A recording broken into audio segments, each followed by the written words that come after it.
Narito na ang mga balitang inyong narinig at napanood sa Radyo Inquirer sa nakalipas na isang linggo. Arestado na mga tauhan ng QCPD ang aktres na si Krista Miller at dalawa pang modelo sa isinagawang anti-illegal drugs operation. Si Miller ay naging kontrobersyal noon matapos na bumisita sa ospital kung saan nakakonfine ang convicted drug lord na si Ricardo Chacha Camata.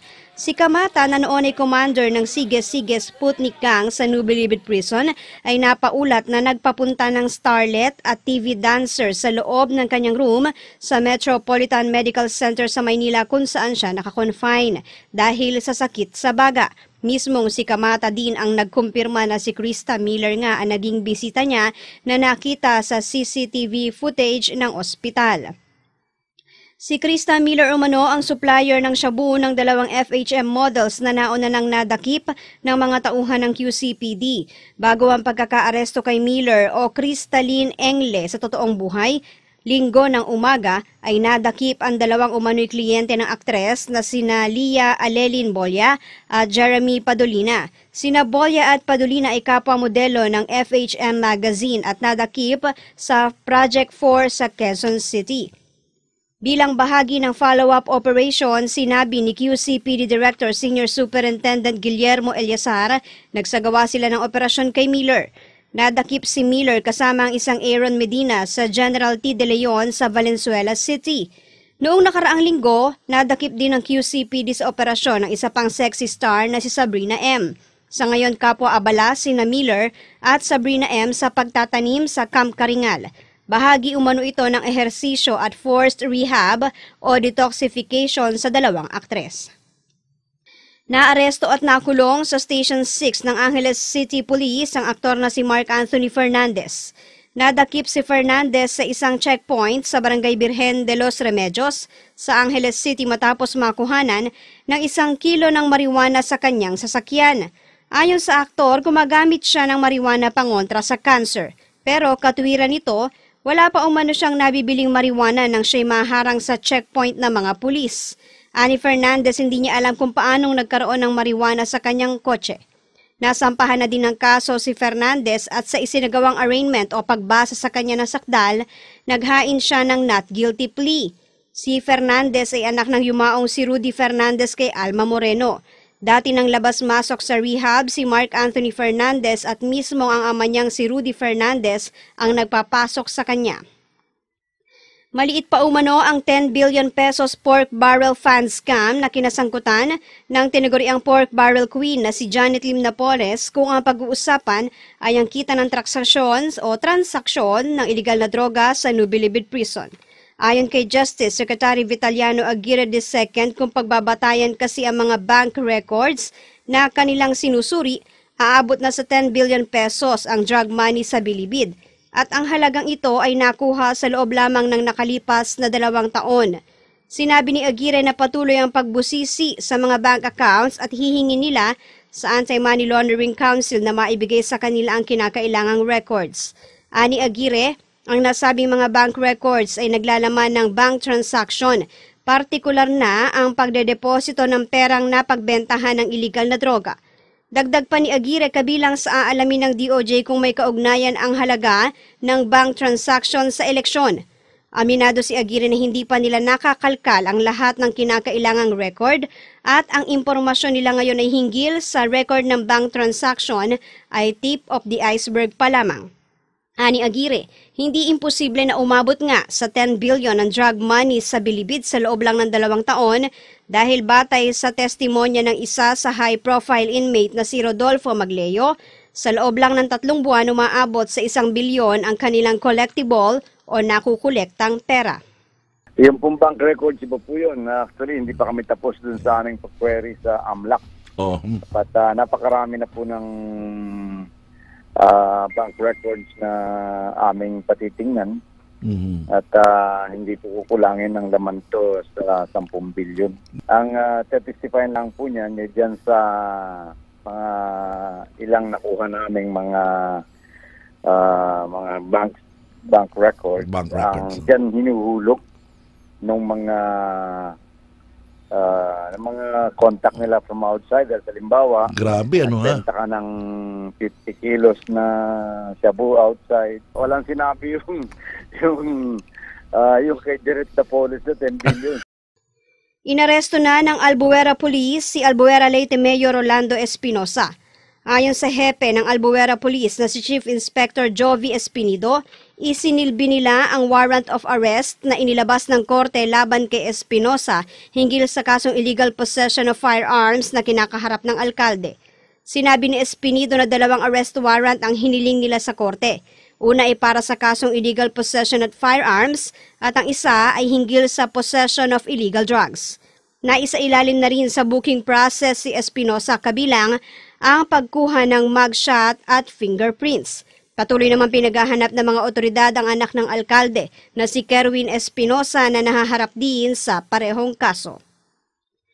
Wala ang umano'y sex videos ni Senator Laila de Lima na ipinilabas sa ikatlong pagdinig ng House Justice Panel kaugnay sa illegal drug trade sa Nubilibid Prison. Gayunman, nagulat ang lahat matapos kumpirmahin ni Jonel Sanchez, dating security aide ni de Lima, ang existence ng 2 sex videos ng senadora at ng umano'y driver-lover nitong si Ronnie Dayan.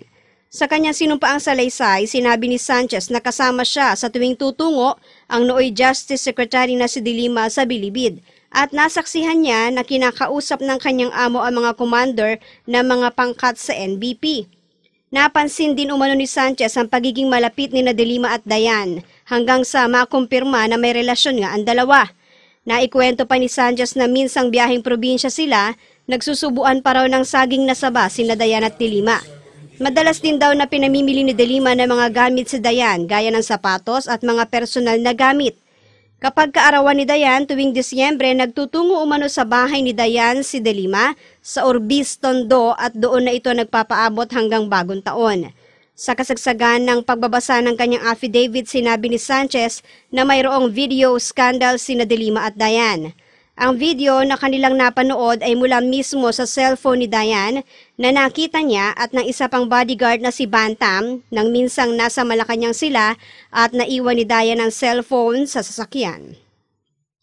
Kinumpirma naman ng isang dating pulis at ngayon inmate ng Nubilibid Prison na nakipagtransaksyon din si Ronnie Dayan sa nasabing drug lord na si Jeffrey Diaz alias Jaguar.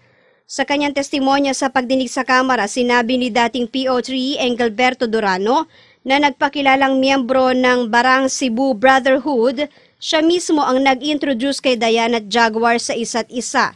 Nang tawagan umano siya minsan ni Dayan para humingi ng tulong upang makalikom ng pondo sa pangangampanya ni Senator Laila de Lima, agad niyang naisip na ipakilala si Dayan kay Jaguar. Ani Durano, nakilala niya si Jaguar at ang tinaguriang drug lord sa Eastern Visayas na si Kerwin Espinosa sa Reception Diagnostic Center noong 2009. Doon na niya nagsimula ang transaksyon sa pagitan ni na Jaguar at Dayan. Kwento ni Durano, February 2014 naganap ang unang transaksyon. Sa kanyang pagkakaalam, umabot sa 27,300,000 ang halaga ng drug transaction na namagitan kina Dayan at Jaguar at ang pera ay dumaan sa 3 bank accounts sa Banco de Oro. Nakasaad din sa salaysay ni Durano na sa pagitan ng November at December 2014, nagpa-produce sa kanya ng 1.5 million si Jaguar. Ang pera na inilagay niya sa isang kahon ay inabot mismo umano ni Durano kay de Lima na noon ay nasa loob ng opisina ng BTV3 kasama si JB Sebastian. 7 ang patay at mahigit 200 ang naaresto sa isinagawang one-time big-time police operation sa mga lansangan sa Quiapo, Maynila. Kabilang sa nasawi ang kapitan ng barangay 648 na si Faiz Macabato. Sa ngayon umabot na sa mahigit 200 ang itinuturing na pawang person of interest ang dinampot na mga pulis sa isinagawang operasyon sa loob ng Islamic Center Compound at iba pang mga lansangan sa Quiapo. Kabilang din sa nadakip ang isang miyembro ng Bangsamoro Islamic Armed Forces na si Sambetori Macaraas Sarip, 33 anyos. Nakuha mula kay Sarip ang kanyang ID, uniforme at 2 Volt. Nagtungo din sa lugar si Manila Mayor Joseph Estrada para personal na tignan ang isinagawang operasyon. Sa dami ng mga nadakip, isinakay sila sa pampasaherong jeep para madala sa presinto. Naaresto na ang 3 pangunahing suspect sa pagpapasabog sa night market sa Davao City noong September 2 na ikinasawi ng 15 katao. Kabilang sa mga naaresto ang triggerman na siyang pumindot para sumabog ang bomba, ang bomb courier at ang nagdokumento ng pangyayari. Ayon kay Defense Secretary Delphine Lorenzana, ang mga suspect ay pawang kasapi ng Maute Group na nagnais anyang sumapi o magpakita ng suporta sa ISIS. Hindi umano bababa sa 10 ang nagtulong-tulong para maisakatuparan ng krimen na hinati-hati sa 3 team. Nakuha sa mga nadakip ang actual video ng Davao bombing na mismong ang mga suspect ang kumuha gamit ang kanilang cellphone. Sa video, nadinig pa ang isa sa mga suspect na sumigaw ng Allahu Akbar matapos ang pagsabog. Dahil sa pagkakadakip sa 3 pangunahing suspect, sinabi ni Lorenzana na itinuturing na nilang case closed ang naganap na pagpapasabog. The multi-group's plan to bomb Davao City started more or less 2 weeks before the actual incident, or around the 3rd week of August 2016. Accordingly, their plan was conceptualized because of the following reasons: to disrupt and divert the government's massive military operations in Sulu that started in July 2016 and in Central Mindanao that started in August 2016. To retaliate for the heavy casualties that they suffered in Butig, Lanao del Sur in August 2016 and the capture of the 8 Maote terrorist group members in a checkpoint in Lanao del Sur on August 22, 2016. Now, these 8 members were later escaped from prison on August 27. Our investigation further revealed that there were more or less 10 members of the Maote group who participated in the Davao City bombing. They are organized as follows: the cell leader who triggered the bomb, the explosive device. This is the group of Makabalang, a group that facilitated the placement of the backpack with the IED. This is the group of Pakturan, a propaganda group who documented the incident using a cellular phone. This is the team of Mustafa. You will find out later that he had a body. A security group carrying hand grenades. The grenades were to be used as the alternate plan in case the bomb failed to explode and or to inflict more casualties. We are withholding the names of the rest of the Maote group involved in the Davao City bombing because the AFP and the PNP are still conducting follow-on operations. At yan ang mga balita na inyo narinig at napanood sa Radyo Inquirer sa nakalipas na 1 linggo. Para sa Radyo Inquirer 990 ang himpilan ng balanseng pagbabalita, walang takot na pamamahayag. Ako po si Donna Dominguez para sa Bayang Nagtatanong, Mamamayang Nag-uusisa.